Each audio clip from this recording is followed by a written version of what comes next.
Snow fell softly on the roof of Detective Leighton Preston's shabby Ford as he pulled up to a shabby one-story house on the outskirts of Albany. The gray December Friday morning seemed even bleaker because of the yellow police tape fencing off a small lot with a snow-covered lawn and an old pickup truck in the driveway. Preston turned off the engine and looked at the file folder lying on the passenger seat. Duvernay, Taisha, 29 years old, guard at Albany State Prison, found dead in her own home. The detective sighed, pulled on his gloves, and stepped out into the falling snow. The uniformed police officer on duty at the tape nodded to him and lifted the fence. "Good morning, Detective. Forensics is already inside." Preston nodded silently and headed toward the house. Inside it smelled damp and something sweet, a mixture of cheap perfume and beginning decomposition. A light was on in the small living room, and Preston saw the medical examiner bent over a body on the floor. "What do we have, Dr. Monroe?" the detective asked, pulling on latex gloves. The elderly ME with the graying beard straightened up, stretching his back. Preston, female approximately 28 to 30 years old. Death occurred about 36 to 48 hours ago. Preliminary cause is strangulation. See these petechiae in the eyes and the marks on the neck?" Preston crouched down next to the body. Taisha Duvernay was lying on her back, her dark eyes wide open and finger marks clearly visible on her neck. She was wearing her home clothes, gray sweatpants and a white t-shirt that had blood stains on it. Did she fight back? "Definitely," Monroe nodded. "There are traces of skin under her fingernails, which we've already analyzed. There are 2 broken nails on her right hand. She was fighting for her life." Preston looked around the room. A small coffee table was overturned. A broken mug was on the floor. The couch had been moved. Everything pointed to a struggle. "Who found the body?" "The victim's girlfriend," said one of the CSIs taking pictures of the evidence. "Imani Brossard, also works at Albany State. Says she got worried when Duvernay didn't show up for her shift and didn't answer her cell phone 2 days in a row." "Where is she now?" "In the kitchen with Officer Johnson." Preston nodded, and after taking one last look at the body, headed for the kitchen. There, a tall, thin woman with short dreadlocks sat at the table. Her face was swollen with tears, her hands trembling as she brought a paper cup of water to her lips. "Miss Brossard, I'm Detective Leighton Preston. I'm sorry for your loss." The woman looked up at him with reddened eyes. "Thank you, Detective. I still can't believe Taisha's dead." Preston sat down across from her. "I know this is hard for you, but I need to ask you a few questions. When was the last time you saw Miss Duvernay alive?" Imani took a deep breath, trying to collect herself. "Tuesday, at the end of her shift. About 22 hours. We left the prison together, talked for a while in the parking lot, and went home." "What did you talk about?" "Nothing much. About work, about..." She stammered. Lately, Taisha had been kind of distant. She talked less, often looked tired or worried. I'd ask if everything was okay, but she'd always say she just didn't get enough sleep. "How long ago did you notice these changes?" Imani frowned as if trying to remember. "Maybe about 3 months ago?" "Yeah, around then. At first I thought she was just stressed out from work. It's always stressful in prison." "What prompted you to go to her house today?" "She didn't show up for work on Wednesday and Thursday, didn't return calls or texts. That's not like her at all. Taisha never missed a shift unannounced. I called her mother, but she said she hadn't seen Taisha in weeks, so I decided to come here. The door was unlocked." Imani's voice trembled. "And I found her, just like that." Preston made a note in his notebook. "Do you know if Miss Duvernay had any problems? Conflicts with someone at work or in her personal life, perhaps?" Imani shook her head. "Taisha was a very private person. We were friends, but even I didn't always know what was on her mind. Lately, she had become even more secretive." "Was she in a relationship with anyone?" "I don't think so. At least she never told me. After she broke up with her ex-boyfriend a year ago, she hasn't dated anyone, to my knowledge." Preston noticed a second hesitation in Imani's voice. "You're not sure?" Imani shrugged her shoulders. "Like I said, she's changed in recent months. Could have started seeing someone without telling me. That would be weird, though. We used to share things like that." Preston asked a few more routine questions before thanking Imani and returning to the living room where the forensics team was finishing up their work. "Did you find anything interesting?" he asked the team leader. Nothing much so far. No signs of forced entry. Looks like the victim let the killer in. There's a little mess in the bedroom, but it's unclear if it's related to the murder or just domestic. This could be interesting. He handed Preston a plastic bag with a piece of paper inside. Found it in the trash can in the bathroom. Preston took the bag. Inside was a crumpled form from a medical lab. A pregnancy test? The detective frowned, looking at the document. Positive. And the date? 2 weeks ago. And one more thing. The CSI held out a second bag. Found this in the nightstand by the bed. Inside was a bottle of pills, antiretroviral drugs used to treat HIV infection. Interesting, Preston muttered. Was she HIV positive? Or was she taking them prophylactically? We don't know that, but the prescription was written only a month ago. Preston tapped his fingers thoughtfully on the bag. All right, finish up here. I'm going to Albany State Prison. Looks like I've got a lot to find out about Tasha DuVernay's life. An hour later, Preston was already parked outside the gray concrete building of Albany State Prison. The massive walls, barbed wire, and guard towers created an oppressive impression even on a snowy winter day. After the standard screening and badge process, the detective was ushered into the warden's office. Caudell Gaines was a large man with graying, short-cropped hair and a heavy, assessing gaze. He shook Preston's hand firmly but without warmth. Detective Preston, I presume. Have a seat. A terrible tragedy with DuVernay. She was a good employee. How long had she worked at Albany State? Preston asked, pulling out a notebook. A little over 3 years. She came to us right out of college. Quiet, efficient, no complaints. At least not until recently. Preston looked up from the notebook. What's changed lately? Gaines leaned back in his chair, interlocking his fingers on his stomach. A few tardies, a couple of missed shifts without a good reason. Nothing serious, but it was out of character for her. I was going to talk to her about it soon. Have you noticed any changes in her behavior? I don't interact with rank-and-file guards that often, Detective. But yes, she seemed more tense, less focused. You know, in our line of work, that can be dangerous. Preston nodded. I'll need to talk to her co-workers and take a look at her workspace. Of course, I've already arranged for you to be given full access. Officer Marcus will escort you out and help you with whatever you need. Gaines pressed a button on his cell phone and summoned an assistant. Detective, I hope this investigation isn't, let's just say it won't damage the reputation of our institution. Preston looked at the warden carefully. My job is to find Tasha DuVernay's killer. Everything else interests me only in the context of the investigation. Gaines tensed faintly, but nodded. Of course, we are cooperating fully with the police. Accompanied by Officer Marcus, Preston examined Tasha's locker in the staff locker room. Nothing of note, just a change of uniform, a few personal items, and a photograph with an older woman, probably her mother. The detective then spent several hours interviewing Tasha's co-workers. Most had the same impression of her. Quiet, kept to herself, did her job without talking too much. No one had noticed anything unusual about her, except a certain reticence in recent months. It was like she was always worried about something, said one of the guards, a middle-aged man named Dwayne. Sometimes I'd see her talking to herself, or standing there staring at one point. You know, like a person who can't make a decision. Do you have any idea which of the prisoners she had the most contact with? Preston asked. Dwayne shrugged. In Block B, she was on duty a lot, but it's a regular assignment, nothing special. By the end of the day, Preston didn't feel much closer to a clue than he had in the morning. He'd looked over Taisha's duty schedule for the last 6 months, trying to find any patterns, but nothing caught his eye. As he was about to leave, the detective noticed a young woman in a security guard's uniform smoking nervously at the service entrance. She seemed agitated and kept looking around.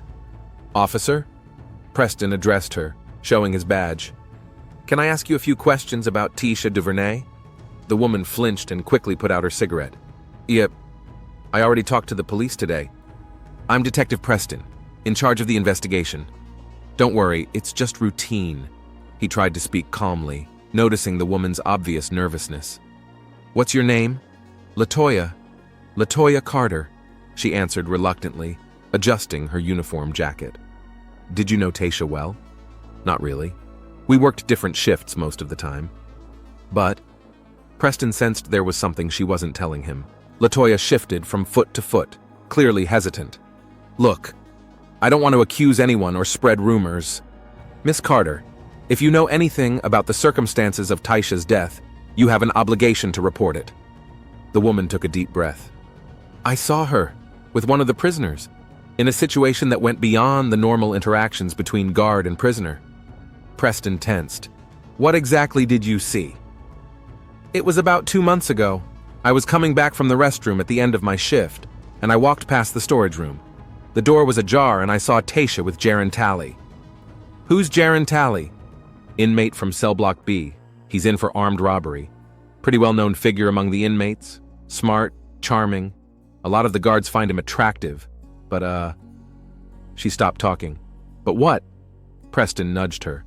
He's HIV positive. Everyone knows that. The detective felt the pieces of the puzzle begin to fit together.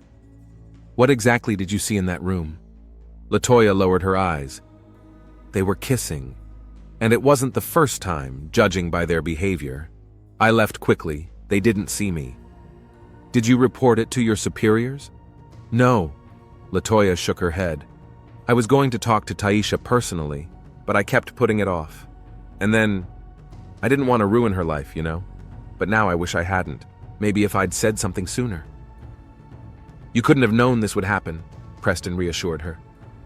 Could anyone else have known about their relationship? I'm not sure. Maybe Imani? She and Taisha were close. Although, now that I think about it, they've been less in touch lately. I've noticed some tension between them. Preston made a note in his notebook. Miss Carter, I'm going to need to take a formal statement from you, and I need to talk to this Jaron Talley. Don't tell me the information is from me, LaToya said nervously. They don't like snitches around here, prisoners or guards. Don't worry, I'll be careful, Preston assured her. Thank you for your candor. When LaToya left, the detective remained standing at the service entrance, watching the snowflakes slowly fall to the ground. So, Taisha had a relationship with an inmate who was HIV positive. She got pregnant and probably found out about his status, started taking antiretrovirals, and now she's dead. Too many coincidences for this to be a coincidence. Preston headed back to the prison building. He needed to talk to Jaron Talley and check the security tapes, but already he felt he'd picked up the first thread leading to a clue. One of the officers caught up with him in the hallway. Detective Preston, you got a call from the precinct, said they just got an anonymous tip. Somebody claims Duvernay was having intimate relations with an inmate. Preston nodded. Yeah, I already know that. I need to talk to an inmate named Jaron Talley, and I want to see all the surveillance footage from the last 3 months. The officer was visibly nervous. About the cameras. There might be a problem. We've had technical problems with the surveillance system. Some of the footage may not have survived. Preston gave the officer a hard look. Trouble, huh? Well, let's see what's left. Now take me to Talley. Saturday morning greeted Leighton Preston with a piercing cold. The snow had stopped, but the frosty air burned his lungs. The detective lifted the collar of his coat and quickened his step, heading toward the administration building of the Albany State Prison. He hadn't been able to talk to Jaron Talley the day before. The prisoner had been on mandatory labor, and then it was time to break. Warden Gaines had insisted that the regime be observed, and Preston had to postpone the interrogation until the morning.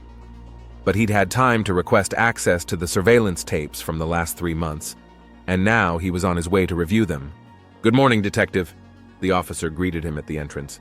They're already waiting for you in the surveillance room. Preston nodded and followed his escort down the long corridors of the prison. In the room with the monitors, he was met by a technician, a short, nervous man with balding hair. Good morning. I'm Clyde Harris, in charge of the video surveillance system. He introduced himself, holding out a moist palm. I was told you wanted to see the footage? Yes, I'm interested in the last 3 months, especially the places where Duvernay's guard and Talley's prisoner might have crossed paths. Harris hesitated. You see, Detective, we're having some, technical problems with the data archiving. You mentioned these technical problems to me yesterday. What exactly happened? The tech rubbed his hands together nervously. About 2 months ago, there was a glitch in the data storage system. We lost some of the recordings. The cameras in Block B and the surrounding areas were particularly affected. How convenient, Preston said dryly. And there are no backups? Of course there are, but… Harris lowered his eyes. Backups were affected too. Preston gave the technician a hard look. Mr. Harris, do you understand that there's a murder investigation going on right now? Withholding or destroying evidence is a serious offense. I never would, Harris exclaimed. I swear it really was a technical glitch. Here, see for yourself. He showed Preston the system error log. Indeed, there had been a massive failure 2 months ago, although, of course, logs like that can be faked. All right, show me what you've got. Preston spent the next 3 hours going through the available logs. Taisha Duvernay appeared on them regularly, performing her duties, going around the cells, chatting with co-workers. Nothing out of the ordinary. Jaron Talley had also appeared on various tapes, in the mess hall, on a walk during work. A tall, well-built man with confident movements and a calm gaze. But the most interesting thing Preston noticed was watching the footage from the cameras in the hallways. Several of them showed Taisha and Jaron in the frame at the same time. And though everything looked decent on the surface, the detective, who had 15 years of experience, could easily read the underlying tension between the two of them. A special look, a barely perceptible touch when handing over documents, an extra second of delay at the prisoner's cell. Where are the tapes from the cameras in the storage rooms? Preston asked. I'm particularly interested in the warehouse in Block B. They're almost non-existent, Harris replied. Those cameras were the first to go down when the system malfunctioned. When was the system restored? About a month ago. But some of the cameras are still malfunctioning. Preston's leaning back in his chair. I want all the footage of Duvernay and Talley copied to an external drive, and I want to talk to the system administrator who handled the data recovery after the crash. He's on vacation, Harris answered quickly. He's in Georgia for the holidays with relatives. Then have him call me on the phone. Preston held out his business card. Later today. Leaving the technician to copy the notes, the detective headed to B Block to meet with Jaron Talley. On the way, he pondered the oddities with the security cameras, an all-too-convenient glitch affecting the exact areas where Taisha and Jaron could meet. It looked like someone was helping to cover up their relationship. In the interrogation room, Jaron Talley looked calm and collected. He sat with his handcuffed hands on the table and watched the incoming detective with interest. Mr. Talley, I'm Detective Leighton Preston. I'm investigating the murder of Taisha Duvernay. The prisoner's face remained impassive. Heard about it. It's a sad story. Did you know Miss Duvernay well? Jaron shrugged. Like any prisoner knows a guard. She worked in our cell block. Strict, but fair. Not the type to pick on prisoners just because she can. Just a working relationship then? Preston watched Talley's reaction carefully. Exactly. The prisoner nodded, meeting the detective's gaze without hesitation. That's odd. I have a witness who saw you and Duvernay in a situation that goes far beyond a working relationship. Jaron tensed slightly, but his voice remained calm. Your witness is mistaken, or lying. Are the security cameras lying too? Preston was bluffing. If you had footage that showed something reprehensible, you wouldn't be trying to get a confession out of me, Detective. Talley smiled. You'd be charging me with accessory after the fact. Preston noted to himself that the prisoner was not only handsome, but smart. A dangerous combination. Mr. Talley, Taisha Duvernay was pregnant at the time of her death. We have the test results. That statement finally broke Jaron's composure. His eyes widened and his fingers clenched into fists. What? And she started taking antiretrovirals, Preston continued. Apparently, she found out about your HIV status. Jaron lowered his eyes and was silent for a long moment. When he looked up again, his gaze was a mixture of sadness and determination. I didn't kill Taisha. I loved her. So you admit you were in a relationship? What difference does it make now? She's dead, Talley said bitterly. Yes, we had a relationship. It started about 6 months ago. First it was just talk, then more. Did she know about your status? Jaron nodded. From the very beginning. I told her back when we first started getting close. She said it wasn't a problem, that there were defenses, medications. He stopped talking, catching his breath. Taisha was special. She saw me as a person, Not just a prisoner or a walking threat because of the virus. When was the last time you saw her? Tuesday. She was on shift in our cell block. We met briefly in an empty hallway while the other guards were busy. She was weird, nervous. Did she tell you about the pregnancy? Jaren shook his head. No, nothing like that. I thought she was just afraid we'd be found out. She'd been very tense the last few weeks. Did anyone know about your relationship? We've been very discreet, but... Tally hesitated. I'm pretty sure that guard, Imani, suspected something. She often looked at Taisha strangely when she was around me, and once I heard them arguing in the hallway. Taisha said afterward that she was fine, but she looked upset. Preston made a note in his notebook. Imani Brossard was popping up again in his investigation. How did you manage to date when there are cameras everywhere in the prison? Jaren smiled slightly. Detective, there are blind spots in any system, especially if you know how to find them. And someone helped you find those blind spots? I'm not going to set anybody up. I've got 8 years left on my sentence. If you don't help the investigation, Mr. Tally, I could consider it accessory to murder. Jaren tensed up. I didn't kill Taisha. I loved her. We were planning a future. She wanted to wait for my release, said she'd find another job, away from prison, to avoid scandal. His voice trembled. Whoever did this to her, I want him to answer. Preston studied the prisoner's face. Jaren seemed sincere in his grief. Of course, he could have been a good actor, but the detective was inclined to believe the man was telling the truth. What can you tell me about Imani Brossard? Jaren frowned. She and Taisha had been close, longtime friends, even before working here. But something had changed recently. Taisha said that Imani had become too possessive, always wanting to know where Taisha was, who she was with, why she was late. Did Taisha think Imani knew about your relationship? She was afraid of it, but she wasn't sure. Said Imani would never forgive her for being involved with a prisoner. They even stopped having lunch together, even though they'd been inseparable before. After the interview was over, Preston went to the police station, where the autopsy and toxicology results awaited him. The pathologist confirmed that Taisha was in the early stages of pregnancy, about 6 weeks pregnant. The tests also showed the presence of antiretroviral drugs in her system, which supported the theory that she was linked to the HIV-positive Jaren. Preston requested call details from Taisha's cell phone. Looking through the list, he noticed frequent calls to the same number in recent months. The number belonged to Imani Brossard.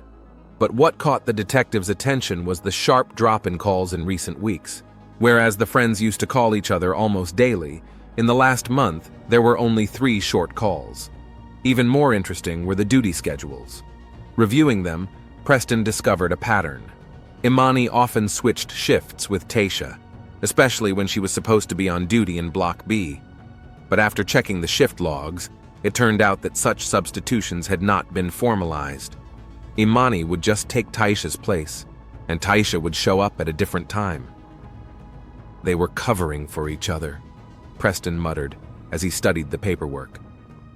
But why would Imani help Taisha date a prisoner if, according to Jaren, she was against their relationship? To sort out the contradiction, the detective decided to talk to Imani Brossard again. He found her at home, in a small apartment in a high-rise building not far from the prison. Detective Preston? She was surprised when she opened the door. Is something wrong? I have some new questions, Miss Brossard. May I come in? Imani reluctantly stepped aside, allowing the detective into the apartment. The small living room was neat and tidy. Photographs hung on the walls, many of them depicting Imani with Taisha, smiling, young women embracing each other. You often substituted for Taisha on duty in Block B, Preston said. There was no official record of these substitutions. Why? Imani tensed. Sometimes it's easier, less paperwork. But it's a violation of prison rules, and you both risked your jobs. There had to be a good reason. Taisha asked me. Said she had some personal business to take care of. I helped because we were friends. Did you know she was having an affair with the prisoner Jaren Tally? Imani turned sharply pale and sank to the couch. What? Don't pretend, Miss Brossard. Jaron has already admitted to their relationship and said you probably knew. Yeah, I suspected, Imani said quietly. I saw the way she looked at him, the way they energized by each other when they were near each other. But I wasn't sure until... She hesitated. Until what? Until the day I found messages on her phone. Tasha had left it on the table in the break room, and it rang. I wanted to give it to her, but I saw the notification. It was from an unknown number, but I knew it was from him. What was in the message? Something like, "Miss you? See you at our place tonight." And she replied, "I miss you too. I will." I knew right away. And when she came back, I asked her directly. What did she say? At first, she denied it. Then when I showed her the messages, she admitted it. She said she loved him, that he wasn't what everyone thought he was. Imani grinned bitterly. Typical story. A woman falls in love with a criminal, thinking she can fix him. And you continued to cover for her after that? Imani looked away. I hoped it would pass, that she would come to her senses. I tried to convince her that she was risking everything. Her job, her reputation, her health. I mean, he's HIV positive, but she wouldn't listen. She said they were being careful, that she was taking prophylactics. And when did she find out she was pregnant? Imani flinched. What? Taisha was pregnant? Yes. About 6 weeks at the time of her death. You didn't know? No. Imani shook her head, and her voice trembled. My God, she didn't tell me. She must have been afraid of my reaction. Or didn't trust you, Preston suggested. You haven't talked much lately. Why? We had a fight. I told her I couldn't cover for her anymore, that she was ruining her life. She accused me of not understanding what true love was. Imani fell silent, looking at the picture of her and Taisha laughing with their arms around each other. Maybe she was right. Preston watched Imani carefully. She seemed genuinely shocked by the news of the pregnancy, but something in her demeanor still alarmed the detective. Miss Brossard, where were you Monday night and Tuesday morning? What? She looked at him in surprise. Do you think That's ridiculous. I was at home, alone. Can anyone confirm that? No, but, Look, I loved Tasha. She was my best friend, almost a sister. Even if we had a fight, I would never hurt her. Preston nodded, not commenting on her words. Thank you for your cooperation, Miss Brossard. I may have more questions. When the detective returned to the jail, he was summoned to his office by Warden Gaines. The man looked concerned and annoyed. Detective, it's come to my attention that you've unearthed some story about an affair between Duvernay and inmate Talley. Is that true? The investigation is ongoing, Mr. Gaines. I can't comment on the details. Look, Gaines lowered his voice. If this story gets out, the prison's reputation will take a serious hit. We've never had a scandal like this before. Maybe we could, focus on other leads? Domestic dispute? Robbery? Preston looked coldly at the warden. Mr. Gaines, I'm investigating a murder, and I will follow where the evidence leads, no matter what damage it does to your institution's reputation. Gaines sighed. I understand. Just think of the consequences. Stories like this get too much media attention, there's scrutiny, investigations. It's not good for anyone. Taisha Duvernay is certainly not going to be better off, Preston said stiffly. I'll do my job, Mr. Gaines. I suggest you stay out of my way. The detective left the chief's office and headed for B Block to take another look at the places where Tasha and Jaren might have met. One of the guards caught up with him in the hallway. Detective! Hold on. I think you should see this. The guard led Preston into a maintenance room next to the warehouse. We were doing a routine inspection and found this. He pointed to a small space behind the heating pipes. Someone had hidden a cell phone. Preston put on gloves and carefully removed the smartphone from the hiding place. Was it on? No, the battery's dead. But there's no password on it. We checked. There's correspondence with some outside number. It looks like the same phone that was used to communicate. The detective nodded, examining the find. Nice work. I'm taking this as evidence. I'll need to check the number in the messages. Back at the station, technicians quickly recovered the data from the phone. As expected, it contained correspondence between Tasha and Jaren, hundreds of messages over the last 6 months. A love story that started with cautious phrases and gradually evolved into frank confessions. But what really caught Preston's attention were the latest messages, dated the day Tasha was killed. We need to have a serious talk. I'm pregnant, and I'm scared. I'll be with you, no matter what happens. I love you. Imani suspects something. She's asking too many questions. I'm afraid she might tell Gaines. Don't worry about her. We'll talk tonight. I'll expect you home at 8. Preston reread the last message. It hadn't been sent from Jaren's number, but from an unknown number. And the time, 8 o'clock Tuesday night, matched the estimated time of the murder. Sunday morning was surprisingly clear, the sun reflected in a blanket of snow, turning the world outside the window into a glowing white canvas. Leighton Preston stood at the window of his apartment, clutching his coffee cup and pondering the Taisha Duvernay case. Something was bugging him, some detail escaping his attention. The phone found in the prison had given the investigation a new impetus. Technicians continued to analyze its contents, trying to determine who owned the unknown number from which the last message had been sent. But so far to no avail. The phone turned out to be a disposable one, purchased with cash. Setting his cup aside, Preston picked up a folder of documents. Among them was a printout of all correspondence between Taisha and Jaren. Reading their messages, the detective could feel the story of true love, forbidden, dangerous, but sincere, emerging behind the lines. What caught his attention were messages dated about a month earlier. Taisha wrote, "I can't work like this anymore. Gaines and his buddies think they can get away with it. I have to tell someone." Jaren replied, "Be careful. These people are dangerous. Wait until you have all the evidence." What kind of corruption could Taisha know about?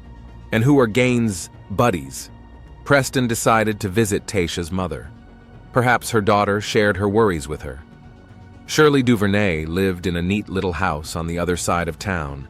The old woman bore her grief with dignity, but there were deep shadows under her eyes, and her hands, clutching her teacup, trembled slightly.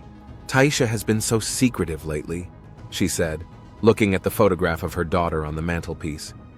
"We used to talk about everything, but for the last 6 months, it's like she's been distant. I thought maybe she'd gotten someone, a man, but she never said anything." "Did she ever mention any problems at work?" Preston asked. "Maybe complained about her bosses?" Shirley hesitated. "Not that she complained, but she did say she was going to quit. Said she couldn't be part of the system anymore. I asked her what happened, but she said she'd tell me later when it was resolved." "When was this?" "About 2 weeks before." The woman couldn't say the word murder. "Before it happened." She seemed very determined. "Had she ever mentioned the name Jaren Talley?" Shirley shook her head. "No, never. But she rarely spoke of prisoners by name. It was just a job to her." "What about Imani Brosar? Were they close?" The older woman's face brightened. "Oh, Imani. Of course they were. They'd been friends since high school. Such a nice girl, always taking care of Taisha. Lately, she's been calling me a lot, asking about Taisha, worrying. Said Taisha was acting strange, but wouldn't tell me what was wrong." "Did you notice any tension between them?" "Well," Shirley frowned, "maybe. At my birthday party a month or 2 ago, they both showed up but barely spoke to each other. I thought at the time that they were fighting about something. That happens between friends sometimes." After talking to Taisha's mother, Preston decided to meet with Jaren Talley again. This time the prisoner looked more drained and tired. "Mr. Talley," the detective began, "I've read your correspondence with Taisha." Jaren sighed. "I figured you'd find the phone. We tried to be careful, but—" He spread his hands. "Your reports have mentioned some kind of corruption in the prison. What do you know about that?" The prisoner looked around as if to see if anyone was listening. "Look, detective, this is a dangerous subject, especially for someone behind bars. I can provide you with protection if your information can help find Taisha's killer." Jaren was silent for a long time, weighing the risks, then leaned closer. About 3 months ago, Taisha started noticing strange things. Officers carrying packages into the prison without inspection, frequent visits by people to Gaines after official hours, transmissions between guards and some inmates. Drugs? Yeah, and more. Money, privileges, information. Gaines built a whole system. Some guards participate, others turn a blind eye. Taisha discovered it by accident and started collecting evidence. What kind of evidence? She wrote down dates, names, noticed patterns in the shipments. Once she even photographed a money transfer between a guard and some outside person in a parking lot. She was going to go to the Department of Corrections, but she wanted hard evidence. Did Gaines know she suspected something? Tasha thought she didn't, but the last few weeks, she'd been getting nervous, said she felt followed. And then, Jaron stopped talking, clenching his fists. Then what happened? She found out she was pregnant. She panicked. She was afraid it would interfere with her investigation, that she'd be fired if they found out. And then, he lowered his eyes. She was afraid for the baby because of my HIV status, even though the doctors told her that with proper treatment, the risk of transmission to the baby was minimal. So she decided to quit? Yes. She wanted to provide all the evidence first, then quit and leave. We planned that she would wait for my release. I should be out in 8 years, but with parole it could be sooner.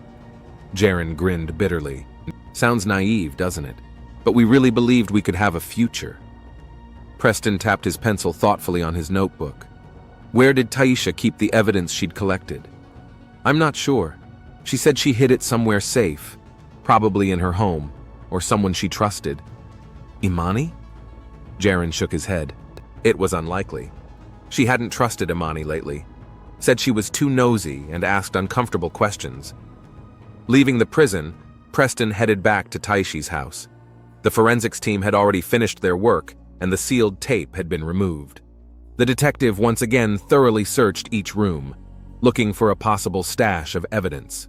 In the bedroom, examining a bookshelf, he noticed a tattered book of poetry. A flash drive was tucked between the pages. Preston's heart beat faster. He immediately went to the station to check the contents of the find. The flash drive was exactly what Jaron had said it was.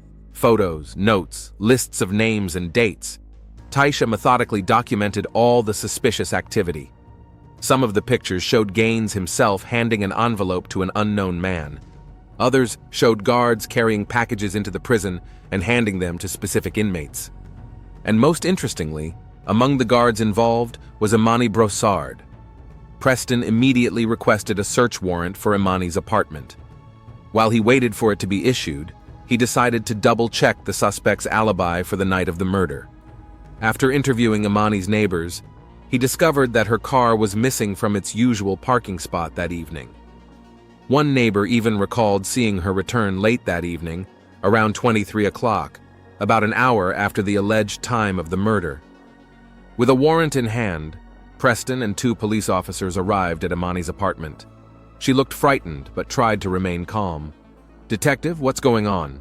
"We have a warrant to search your apartment, Miss Broussard," Preston replied, holding out the document. "Please stay here with Officer Marty while we conduct the search." Imani turned pale but nodded, sinking down onto the couch.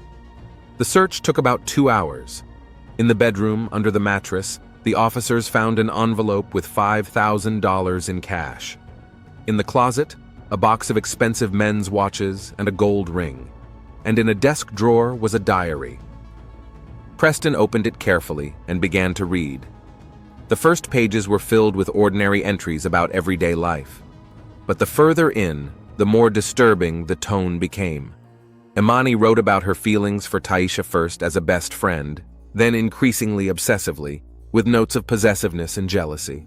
"She doesn't even notice me looking at her.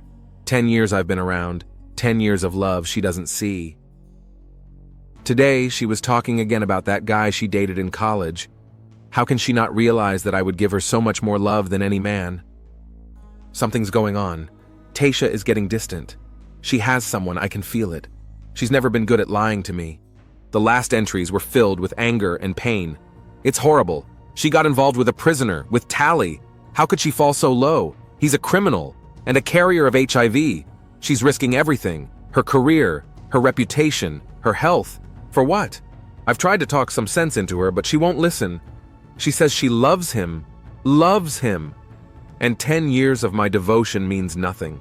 Today I saw them looking at each other in the hallway. There was something in her eyes that I've never seen her look at me before. I can't stand it.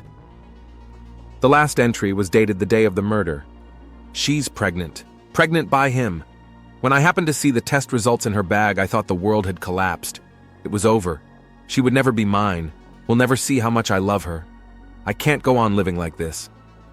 Preston closed the journal and looked at Imani, who was sitting on the couch with her head down. Miss Brossard, I'm arresting you on suspicion of the murder of Tasha Duvernay. Imani raised her eyes full of tears. You found the diary, didn't you? She asked quietly. I had to get rid of it. In the interrogation room, Imani looked devastated. It was as if all her strength had left her, leaving only a shell. I loved her, she said, staring at the wall behind Preston. All my conscious life. I met her in 6th grade. She protected me from bullies, became my guardian angel. And then I realized that my feelings for her went much deeper than just friendship. But you never told her that? Preston asked. I tried once, 3 years ago. We were at a party, we'd been drinking. I plucked up the courage to come clean. She was very kind. Said she loved me like a sister, but not in a romantic way. That nothing would change between us. Imani grinned bitterly. And nothing did change. We remained best friends. I swallowed my pain and pretended everything was fine. I hoped that one day she'd see me in a different light. But then Jaren Talley showed up. Yeah, at first I didn't know what was going on. I just saw that she was different. She became distant, secretive, often asked me to cover her shift in cell block B. I did it without asking questions. And then I saw the way they looked at each other, and I knew. What happened that night, Imani? She took a deep breath as if gathering her strength. I found out she was pregnant. I saw the test results in her bag when we were in the locker room. I couldn't believe she was so reckless. I mean, Tally's HIV positive. I tried to talk to her, but she waved it off, saying she had it under control. Imani clenched her fists. And then I found out she was going to quit, to go away with him when he was free, build a family with this criminal, while I sacrificed everything for her, covering for her, risking my career, participating in Gaines' corruption schemes to have extra money for us. Did Tasha know about your involvement in Gaines' schemes? She had a hunch, but she didn't know for sure. Not until she started her little investigation. Imani shook her head. She'd been so naive, thought she could expose a system that had been in place for years. Gaines found out she was digging for him. He ordered me to find out what she knew. And you went to her house that night? Yeah, I used Tally's cell phone to text her. We sometimes exchanged messages with him. I'd pass on information from Tasha when she needed it. I had access to his phone. Imani swallowed. I went to her house. We started talking. I begged her to come to her senses, not to ruin her life. I told her that Tally would never give her what a man who truly loved her could give her. You, Preston clarified. Yes, I asked her to get together. Said I'd help with the baby, that we could be a family. Imani covered her face with her hands. She laughed. Said I was crazy, that she would never look at me the way she looked at Jaren, that I should finally accept it and live my life. And you couldn't take it. Yeah, I don't remember exactly what happened next. Some kind of haze over my eyes. We were yelling at each other. She pushed me away. I grabbed her shoulders first, then her neck. I wanted her to just stop talking, to stop saying those horrible things. And then she stopped resisting. Imani looked up at the detective. There were tears in her eyes, but her voice was steady. I didn't want to kill her. I just couldn't bear the thought of her being with him, that she'd have his baby, that they would have what we could never have. She was quiet. You know what the worst part was? When I realized she was dead, I felt relieved, like I was finally free of the pain that had plagued me for years. Preston stared at the woman in front of him in silence. Imani looked small and lost, but there was humility in her eyes. She was no longer running from the truth. I'm ready to sign the confession, she said quietly. I have nothing more to lose. A week after Imani Brossard's arrest, Detective Leighton Preston stood in the cemetery watching the funeral of Tasha Duvernay. Family, friends, co-workers all gathered to see the young woman off on her final journey. He spotted Jaren Talley among those present. The prisoner had been allowed to attend the funeral under escort. The Tasha case led to a massive corruption investigation at Albany State Prison. Warden Gaines and several guards were arrested. The evidence Tasha gathered proved crucial to the prosecution. As the ceremony ended and people began to disperse, Preston approached Jaron. "I'm sorry for your loss," the detective said sincerely. The prisoner nodded, looking at the fresh grave. "You know, detective, sometimes love brings not only happiness but pain. Sometimes it destroys lives." "It wasn't love that killed Tasha," Preston replied. "It was obsession. Imani didn't truly love her. True love doesn't seek to possess, it seeks to give freedom." "Perhaps you are right." Jaron was silent for a moment. "What will happen to the child? I mean, the memory of it?" "The death report will state that Taisha was pregnant. Your name won't appear anywhere official, but everyone who knew you both will know the truth." Jaron nodded. "Thank you for solving this case, detective, and for not letting her death go unpunished." As Jaron was led away by his escort, Preston remained standing by the grave. He thought about the tragic story he'd witnessed, of a woman who had looked for love and found it in the most unexpected place, of another woman who never got to let go of her obsession, about a child who was never meant to be born. The snow began to fall again, covering the cemetery with a white blanket. Preston lifted the collar of his coat and headed for the car.